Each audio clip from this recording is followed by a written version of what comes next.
Hello, everybody. Okay, I'm so excited. I'm gonna have to have a jingle eventually or something like that. Oh, you definitely should. Okay. I'm here with Amy Peterson. She is the co-founder and CEO of Rebel Nell, which is most amazing. She also is the co-founder and nothing, right? At Congregation. The co-founder, that's best enough. I randomly want to sidetrack before I even start because I was laughing about this the other day. The other day I was laughing about this. So we went somewhere with our good friends Fadi and Marcia a couple weeks ago, and all quarantined ahead of time. And Fadi was like, "You need to rename this stupid thing you're doing. It's terrible. Like that you just call it weekly Q&A." And so he was made it his personal mission that evening to figure out a name for it, and and he came up with the Cackle. Oh, What do you? I was like, at first I was like, that's terrible. That's the worst name ever. And then he was like, no, think of it. It'll be like the Cackle, small business, small talk. What do you think it's of great. I was like, is that like a take on my laugh? It was 100% a take on your laugh, and I think that's why it's perfect. It is on brand. Maybe. So I'm like, maybe I'll try it. Welcome to the Cackle, everybody. We're here today with Amy Peterson from Rebel Nell. How is that making you feel good? It does. It actually makes it fun. I mean, more fun. Yeah, exactly. Okay, so maybe we'll try that on. Okay, so I'm super excited. If for those of you that don't know, Amy is the most glorious person in the history of the earth. And she has all the most glorious businesses. Oh, and I think Shane just said hi. Oh yeah. Shane Bleemaster, who's on our advisory board, also was like, "Oh hey, Amy Peterson." I miss Shane. Yeah, don't we all? I miss his beard. Yeah, so and now everybody's just saying hi to you. Oh, Val Christofferson says, love Rebel Nell. So if you could maybe give a little background about what Rebel Nell is and the congregation, and if you have many businesses that I don't know about, feel free to mention those because I feel like it's so awesome. You do all the most awesome things. Oh, well, thank you. It's an honor to be on the Cackle today. Thank you for having me. So just a quick synopsis. Rebel Nell was started in 2013. We are a social enterprise in Detroit that exists to employ, educate, and empower women with barriers to employment. We hire directly from 7 local shelters in and around the Detroit area. And we make unique, one-of-a-kind jewelry from typically fallen graffiti Emily's rocking it today. Once it falls off the walls, and we repurpose it into unique, one-of-a-kind jewelry. And we're actually expanding now into repurposing other discarded materials. So it's been a unique pivot. Yeah. Yeah, that's awesome. Oh, and so then that's Rebel Nell. That's my everyday, my baby, and then my other baby is the congregation. It's a repurposed abandoned church in kind of the Boston Edison Atkinson area, right on Rosa Parks and Atkinson. It took us 3.5 years to repurpose this abandoned church into a cafe. So it's a place to get your coffee on your way to work, your beer and wine on your way home. It's very community centric, and we opened March 6th of this year, just in time to shut down for a pandemic. But oh my God, I couldn't believe it. So also for those of you that haven't realized by now, Amy and I are also friends. And so we were at the congregation and it was before the official opening. And I was like, I think it was before the official opening. And I was just like, I'm here first. I'm so interesting. And we were sharing food. It was early March. You had just been on a work trip and all this stuff, and we were like, ha, pandemic, is that a thing? I don't know, whatever, maybe we'll be closed for 2 weeks or something. And then it was we were talking about opening and all this stuff. And then now to like think back at that, I'm like, oh my gosh, why were we sharing food? Terrible. We were eating those chips. They were so good. They're so good, so good. But the good news is now we're back open. We're expanding hours. We actually just held our first COVID safe outdoor concert with a local musician from the neighborhood. We've got an event this Thursday with some DJs from the neighborhood, and it's all outdoors, and everyone wears masks and is socially distant. Yeah, you guys have a great outdoor space there. An amazing outdoor space, great brunch, great all the things, and it's a cool space. I think I'm really proud of how it turned out. Yeah, great. Yes.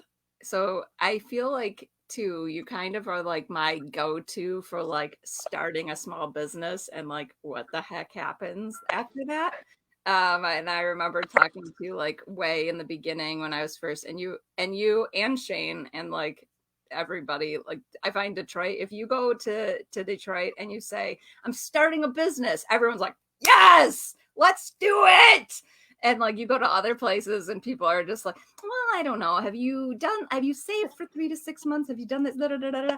And then it makes me like go into my like accounting mode of like, I'm so nervous about this. And so that's why I was like super excited to have you on the Cackle to kind of like talk about your experiences and like really I feel like it is kind of like you're such like a great empowering force to be reckoned with. Okay, question number 1 before we get to the end of the show, and I've asked you no questions. So there are probably a lot of people thinking about starting a business in the next year. So because I think everybody's kind of like, what the heck is happening? Even maybe have lost their jobs at a large established organization. And are kind of like, I've always thought about this. So if you could kind of talk a little bit about your journey to becoming an entrepreneur, because I know you have your law degree, you worked at a couple large organizations, and maybe like words of encouragement, advice for people that are kind of looking to take that step. Yeah, and you know, it's interesting about this time, as challenging as it can be for many people, it's also a time that's like spawning a lot of creativity. And I think that that's been really unique to see. I mean, even just already taking the leap into being an entrepreneur, how this time has forced us to come up with creative ideas. And I think that's probably maybe resonating with some people who are home who've maybe always wanted to start their company. I'm sure that this time where you're able to reflect a little bit more is maybe giving you that encouragement. 2 things I would say, I started Rebel Nell, and I was very fortunate, and I understand that not everybody is maybe in this position, but I was able to kind of dabble and beta test while I still had my job, and was very sensitive about that. I never slacked on my job, or I made sure that was a priority, but I was able to kind of test the waters before you kind of go all in. Mm-hmm. Which I think is a good thing to do. And beta test. Just because you think your idea is great doesn't mean that it may actually be great. Ask your friends, ask anybody what they think of your idea, and ask people that you trust to be completely honest with you. The second thing is, if you do want to start right now and you're like, you know, maybe I lost my job, I want to go all in, be patient with yourself. It takes a lot of time, and failing is part of the game. I think I still fail every single day at something, but failing is learning. And, you know, I think we tend to, and it's a good thing to have, is this optimistic brain where you're like, well, I'm just going to launch a company and I'll launch a website, and all of a sudden people they'll find me.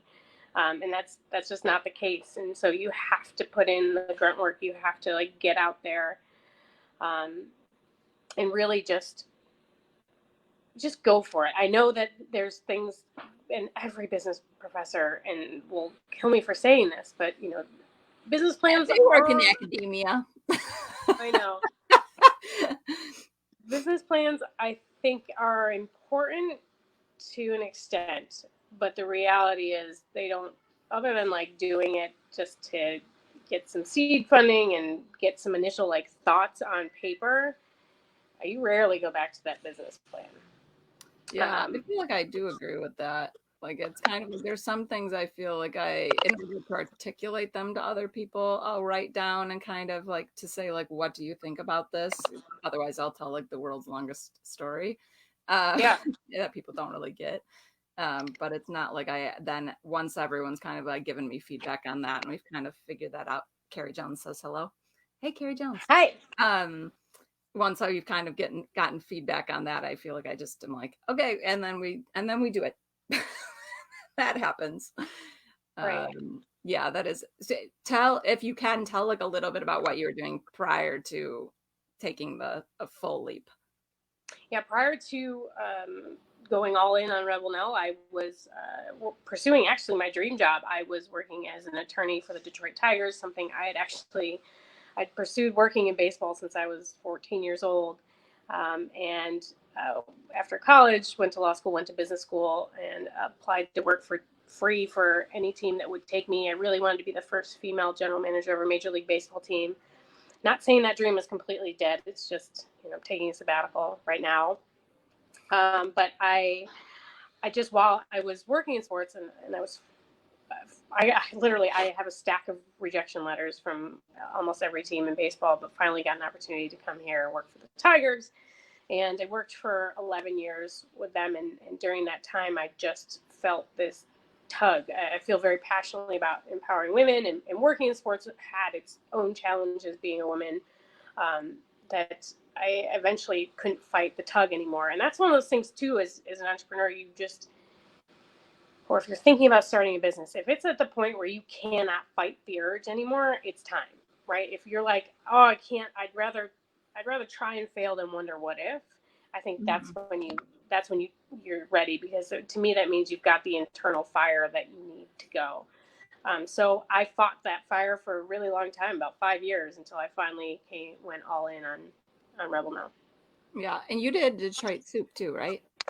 I Love just Detroit. picture you posted. I am so like a fangirl of Detroit Soup, and I was like, I feel like that's like such a good venue. So for I always say for people who don't know, it's like you kind of like can test out your ideas in front of an audience, and then they vote and all of that, and like they pick an entrepreneur to award some amount of like early money to. And I always feel like that's like such a cool concept just to even be able to kind of like articulate your idea, and it's broad. I mean, like there's like so many different types of companies that do that, but I feel like that's like so cool. And I like saw your photo the other day where you're like, oh my gosh, this was like 7 years ago or something like that. And It's crazy. It's crazy. I was like, oh, But soup is awesome because it's the great equalizer. They still, as far as I know, but I'm 99% sure that no technology is even allowed. Like, it's just the passion of the entrepreneur that people are voting on. And I think that that's so important, to encourage people to just test their business, and not be challenged by technology or being able to have a business plan. It's really just your idea. And I think that gives so much opportunity to so many people who are wondering, do I even have a concept? Yeah, I like that. I'm like, I would not be able to do that. Whew, that would take a lot of guts up there. Okay, so you kind of mentioned it, but you're not originally from Michigan. But you kind of fell in love with Detroit and you started a number of businesses in Detroit. So what brought you to Detroit? I guess baseball. Why do you love it? And what are some of the benefits to growing a business in Detroit? Yeah, I moved here in 2007, and there wasn't, at the time, there wasn't a lot in downtown Detroit, and I moved right downtown. In fact, we joked there was, with the friends that I had that all lived in the Kales building. It was like the Kales building was literally almost like the only place to live in like the downtown area. And there were maybe 10 of us there. But I fell in love with Detroit. Number one, it gave me an opportunity when every other city that I applied to work in didn't. But I fell in love with the people. I loved the energy here. And I think that's also what inspired me to start my own businesses, is, kind of what you were saying earlier, is there is this spirit of, yeah, what the heck, go for it. People will be here to support you. Yeah. And that was a beautiful thing. And that certainly is reflected in Soup too, right? Like it's the community that's voting on you. And it's really the people, the attitude, and the empowerment that I got from just living in Detroit that I'm not sure would be anywhere else, because you reflect back on those 13 years, and there's not like a ton of competition. People were encouraging, and I still feel that way. I still feel that it's very much a rising tide rises all boats, and we need more people to give it a shot if it's what they want to do. Yeah, I do. I find that so true about Detroit. Like, it is just really funny because it was like, I'd go to you and be like, yeah, I'm thinking about starting a company, and then like you'd be like, oh yeah, that's awesome. So what are we doing? What's happening now? Like, so are we doing things? Say Shane he was like, yeah, that's a great idea. Like, I love that. And then I go to like more like the further west you move in Michigan, people are like, oh, I don't know. Maybe take a stable job. Don't you have like a kid? Yeah. And I was like, but yeah. So definitely love going to Detroit, and like I feel like it's like so energizing. Back when we were leaving our houses. Yes. So what would you say? Speaking of not leaving our houses, what would you say are the top 3 things that, or however many things that small businesses need right now to thrive in the next 12 months? So kind of moving into the next 12 months, small businesses, like what would you say people should kind of be focusing on? Oh, I think that self-care obviously is like a big thing right now. I'm sure every business at some point in time has contemplated whether or not we're going to get through this, or should we shut down? Is this it? And give yourself a little bit of patience. And I'm a work in progress myself. I know that. I also think for us, one of our saving graces is we have an incredible accountant in Matt Tapson. And that's something that I always encourage people, like early on. We made the mistake of not getting an accountant early. Matt joined us, like a year into it, but that's something that I would highly recommend is they can help you navigate this, and particularly one that knows what's going on out there with PPP and SBA loans and all of the opportunities that are out there for us to help small businesses survive. And then the other thing is reach out. Like, there are people that you can talk to just to help you navigate. I mean, just mentally, I think I love, as like getting small business women owners together. And if anyone's listening who's a small business women owner or founder, I love meeting you. I love getting people together. And those have been so helpful, just because they're very informal and not like heavy Q&A, but you end up just feeling more confident, or at least you feel like you're not on an island. I think as entrepreneurs, we so often feel like we're doing this alone, and it's nice to just find other people who feel the same way. Yeah, and you typically do those like quarterly BYO. Kind of. Usually when Liz Blondie texts me and is like, hey, do another one. I'm like, okay. Yeah. I love those. It is like you go, and like I feel like anytime I think I've actually only been to one. I'm talking like I've been to 1,000, but you invite me. I've only done 2, so you're at 50%. Oh already. Man, there we go. The greatness. I'm just like, this must have been happening forever. But yeah, it's so great. There's like tons of people I'd never met before, but like I recognized their companies and was like, oh, I love that. Like I love that company. And like I did not realize that like there was like it wasn't part of a big company or something like that, that it's actually just like a fellow female founder that was doing something awesome, and they're so great. I love it. So I feel like I just want to keep you on the phone for 100 million years on the computer. But what advice? Now I hate that question. It's like, no, that's terrible. I guess, yeah, I feel like going back to like the self-care thing and like the finding the accountant thing, shout out to my fellow accountants. I do find like in the research that we've done, there's like is such a gap when we find like people who haven't been able to get access to a lot of these things that relates to the fact that like putting together. I feel like there's like tapping sound. Do you hear that? I too think it's probably my connection. Maybe. It's so funny. It sounds like someone's like typing on a computer, but I swear I'm not typing on the computer.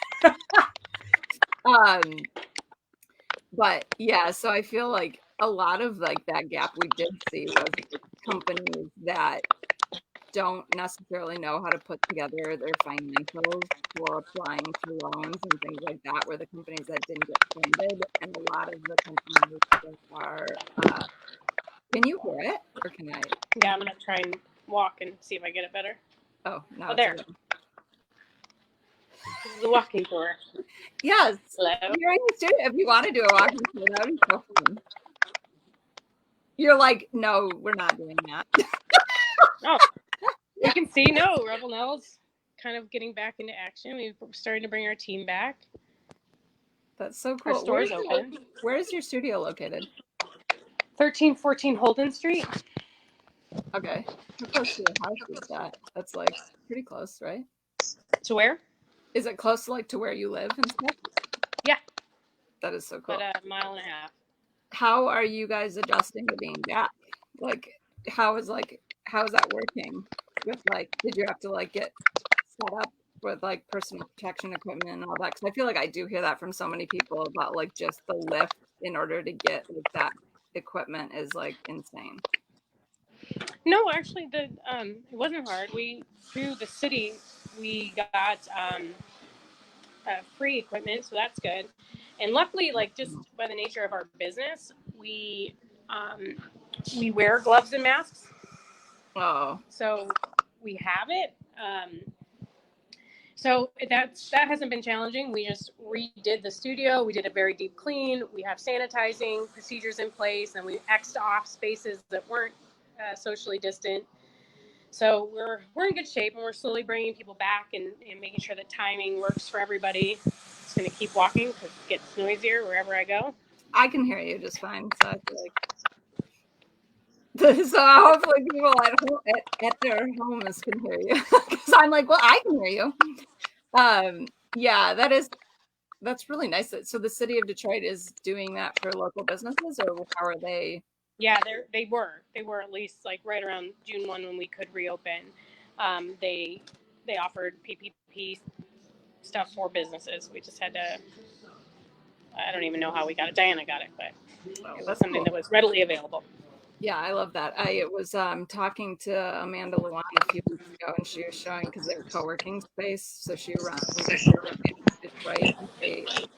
In order to like sort of even figure out how to reopen, they had like had to get all of these things made from in between desks and like stickers on the floor and like hand washing, blah, blah, blah, blah, figure all of that stuff out. So I feel like sounds so lucky that you guys kind of already do a lot of those things anyway. Ooh, I like that. I know. Now I'm in the retail store. This is a walking tour. I've never done this before. So people can go in and actually buy things in the studio? Yeah, we've got a whole store here. We officially reopened it. Our hours are limited. Yeah.